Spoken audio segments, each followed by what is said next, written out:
जय हिंद एवरीवन, स्वागत है आपका वीनेशन ट्रिपल वन के एक नए एपिसोड में जहां आपके लिए लेकर आते हैं इंडियन डिफेंस की प्रमुख अपडेट्स को सबसे पहले। तो चैनल को सब्सक्राइब करना मत भूलिएगा। अगर मैं आपसे एक नाम लूं जो कि रेल गन है और आपसे पूछूं कि आप इस प्रोग्राम को सबसे पहले सेना के किस अंग में इमेजिन कर पा रहे हैं, तो शायद आप में से बहुत सारे लोगों का जवाब होगा कि निसंदेह पहले तो ये भारतीय नौसेना के वॉरशिप्स में हमें देखने को मिलेंगी। लेकिन आज की इस पहली रिपोर्ट में हम जिस मुद्दे पर बात करने वाले हैं शायद वो आपको थोड़ा सा चौंका दे। लेकिन ये बात हम किसी अनुमान से नहीं कह रहे हैं, हम किसी सोर्स के माध्यम से नहीं कह रहे हैं, बल्कि ऑफिशियली इस चीज को अब armament research and development establishment ने एक्नॉलेज किया है। आइए जानते हैं पूरा मामला क्या है। देखिए, armament research and development establishment के जो चीफ हैं अंकति राजू सर, उन्होंने एक महत्वपूर्ण कंफर्मेशन मीडिया के सामने रखी है, जहां पर उन्होंने कहा कि armament research and development establishment इस समय एक स्वदेशी इलेक्ट्रोमैग्नेटिक रेल गन प्रोग्राम पर काम कर रहा है। जहां पर बड़ी बात यह है कि ये प्रोग्राम भारतीय थल सेना को प्राथमिकता के रूप में रखकर किया जा रहा है। उन्होंने कहा कि हम भारतीय थल सेना के लिए एक इंडिजिनस इलेक्ट्रोमैग्नेटिक रेल गन को विकसित कर रहे हैं और इसके बाद भारत उन चुनिंदा देशों के ग्रुप का हिस्सा बन जाएगा जो इस प्रकार के एडवांस वेपन टेक्नोलॉजी को रखते हैं। उन्होंने इस प्रोग्राम को उल्लेखित करते हुए कहा कि यह programme armament research and development establishment का अब तक का सबसे एम्बिशियस प्रोग्राम होने वाला है, जो कि हम काफी ईमानदारी और काफी तेजी के साथ आगे बढ़ा रहे हैं। अब आप में से बहुत सारे लोगों को ये संदेह होगा या उनके मन में एक प्रश्न आएगा कि इलेक्ट्रोमैग्नेटिक रेलगन के बेनिफिट क्या हैं और ये क्यों ज़रूरी है। देखिए, जब हम बात करते हैं ट्रेडिशनल आर्टिलरी गन की, तो हम लोग एक बात अच्छे से जानते हैं कि वो अब शायद अपने लिमिट तक पहुंच चुकी हैं रेंज को ऑफर करने की, क्योंकि उसमें जो चेंबर का जो पूरा का पूरा मेजरमेंट होती है या जो मात्रा होती है उसमें प्रोपेलेंट की, अब उससे ज़्यादा अगर एक्सीड किया गया उनको, तो संभावित है कि बैरल फटने या दुर्घटना की संभावनाएं हो सकती हैं। या आसान शब्दों में बात करें तो वो एक लिमिटेड रेंज ही ऑफर कर सकती है और एक लिमिटेड लेवल तक ही उनको अपग्रेड किया जा सकता है। लेकिन इलेक्ट्रोमैग्नेटिक रेल गन के साथ ये जो लिमिटेशन है वो हमें देखने को नहीं मिलती, और इस बात की पुष्टि खुद ए राजू सर की तरफ से की गई है। उन्होंने कहा कि ये जो इलेक्ट्रोमैग्नेटिक रेल गन है, इसको हम इलेक्ट्रिकल एनर्जी का यूज करके और तकरीबन 11,000 वोल्ट का जो वोल्टेज है इसको यूज करके ऑपरेट कर सकते हैं। उन्होंने ये कहा कि इसका बेनिफिट ये होगा कि हम इलेक्ट्रोमैग्नेटिक फोर्सेस का यूज करके जो कंडक्टिव रेल्स हैं इनके थ्रू प्रोजेक्टाइल को प्रोपेल कर सकते हैं, और इससे जो आपको मजल वेलोसिटी देखने को मिलेगी वो अप्रोक्सीमेटली 2000 मीटर पर सेकेंड की होगी। और इस हाई वेलोसिटी के साथ जो इलेक्ट्रोमैग्नेटिक रेल गन का प्रोजेक्टाइल है, ये कन्वेंशनल रॉकेट जो कि केमिकल प्रोपल्शन का यूज करते हैं उनकी तुलना में ज़्यादा बड़ी रेंज को ऑफर करेगा और ज़्यादा पावर के साथ जो एनिमी को हिट है वो मिल सकती है। फिलहाल अभी उन्होंने इसकी टाइमलाइन को लेकर कोई चर्चा नहीं करी है। उन्होंने इस विषय पे कोई चर्चा नहीं करी कि इसका रोल आउट कब तक होगा, इसकी टेस्टिंग कब से शुरू करी जाएगी।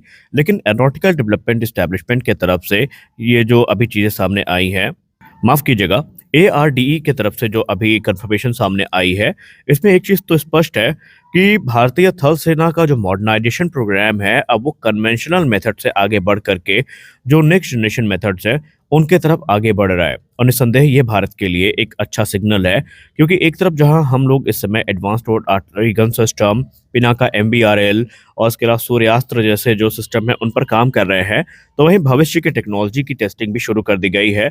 और ये एक सकारात्मक संकेत है हमारी भविष्य की कैपेबिलिटी का। आप इस रेलगन प्रोग्राम को किस प्रकार से देखते हैं, और क्या आप मानते हैं कि ये एक रेवोल्यूशन लेकर आएगा भारतीय थल सेना में? आप अपनी राय कमेंट सेक्शन में जरूर दें।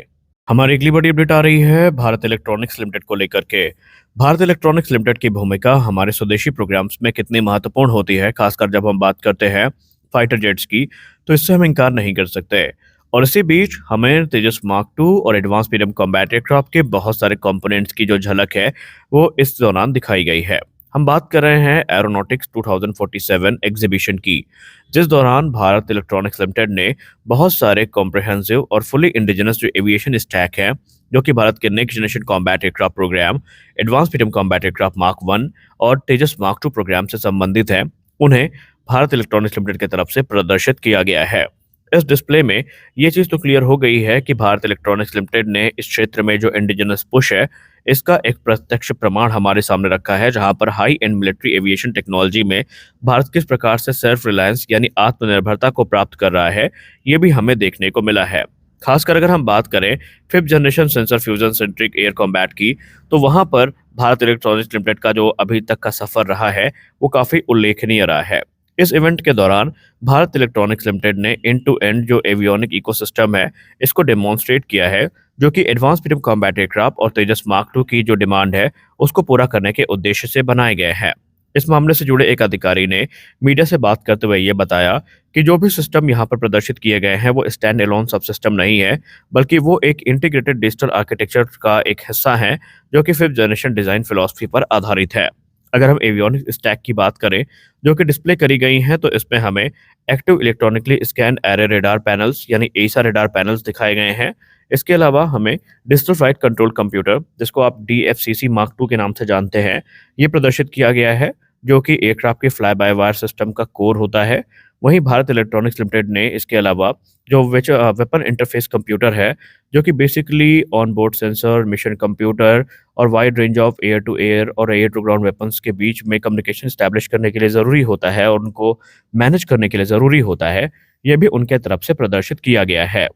इसके अलावा और भी दूसरी जो क्रिटिकल टेक्नोलॉजीज़ हैं, जो कि हमें देखने को मिलती हैं एयरक्राफ्ट में, वो सारी चीज़ें भारत इलेक्ट्रॉनिक्स लिमिटेड की तरफ से प्रदर्शित करी गई हैं। अब यहाँ पर इनकी टाइमलाइन काफ़ी उल्लेखनीय है। टाइमलाइन के मद्देनज़र बहुत सारे डिफेंस एक्सपर्ट्स ये मानते हैं कि जैसे-जैसे तेजस मार्क टू के रोल आउट की डेट नज़दीक आती जा रही है, हमें और भी ज़्यादा इंपॉर्टेंट इन्फॉर्मेशन जो है, वो देखने को मिलेंगी। खैर, अगर हम बात करें तेजस मार्क टू और एमका मार्क वन की, तो ऑलरेडी इस समय हमारे लिए DRDO चीफ की जो स्टेटमेंट है वो किसी संजीवनी बूटी से कम नहीं है। क्योंकि एक तरफ जहां हम लोग तेजस मार्क टू के रोल आउट को लेकर काफी हताश और निराश थे, तो वहीं DRDO चीफ का जो बयान है वो हमारे उमंगों को एक नया पर देता नजर आया है। हम तो यही चाहते हैं कि फिलहाल तेजस मार्क टू का जो प्रथम दर्शन है वो हमें हो जाए, क्योंकि इस समय भारत के डिफेंस गलियारे में सबसे ज्यादा जो चीजें डिस्कस की जा रही हैं वो यही दोनों एयरक्राफ्ट हैं। और हम इस बात से इनकार नहीं कर सकते कि तेजस मार्क टू 4.5 जनरेशन का एयरक्राफ्ट होते हुए भी capability wise near fifth generation capabilities को रखेगा। और ये भारतीय वायुसेना के दृष्टिकोण से काफी महत्वपूर्ण है, क्योंकि कल के ही वीडियो में हमने जो थ्री फ्रंट वॉर की थ्योरी आपके सामने रखी थी, उसके दृष्टिकोण से इस प्रकार के एयरक्राफ्ट हमारे लिए संजीवनी बूटी का ही काम करने वाले हैं। तो हम तो यही आशा करेंगे कि जो टाइमलाइन DRDO चीफ की तरफ से दी गई है उसी पर हम बने रहें और एयरक्राफ्ट हमारा सही समय पर रोल आउट हो, सही समय पर उसकी पहली उड़ान हो और दूसरे जो कार्यक्रम है वो भी पूरे कर लिए जाएं। आप इस प्रोग्राम को लेकर क्या सोचते हैं? आप अपनी राय कमेंट सेक्शन में ज़रूर दीजिए।